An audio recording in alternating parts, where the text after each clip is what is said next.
காஞ்சிபுரம் கச்சபேஸ்வரர் திருக்கோவிலில் சித்திரை உத்திர பெருவிழா உற்சவத்தின் 3ஆம் நாள் உற்சவம் சுந்தராம்பிகை அம்மனுடன் 10 தலை ராவண வாகனத்தில் உலா வந்த கச்சபேஸ்வரர்.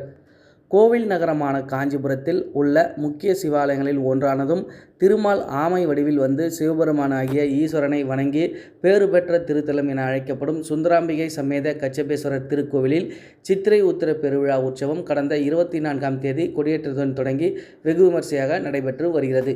சித்திரை உத்திர பெருவிழாவின் 3ஆம் நாளான நேற்று திருக்காயிலை காட்சி எனும் 10 தலை ராவண வாகனத்தில் கச்சபேஸ்வரர் எழுந்தருளி உற்சவம் வெகு விமர்சையாக நடைபெற்றது. திருக்கயிலை காட்சி உற்சவத்தை ஒட்டி சுவாமிக்கும் அம்பாளுக்கும் சிறப்பு அபிஷேக ஆராதனைகள் செய்து திருவாபரணங்கள் மலர் மாலைகள் அணிவித்து 10 தலை ராவண வாகனத்தில் எழுந்தருள செய்தனர். பின்னர் மேலதாள முழங்க ராவண வாகனத்தை பக்தர்கள் வடம்பிடித்து இழுத்து செல்ல 4 ராஜ வீதிகளில் அரோகரா கோஷத்துடன் இழுத்துச் சென்றனர்.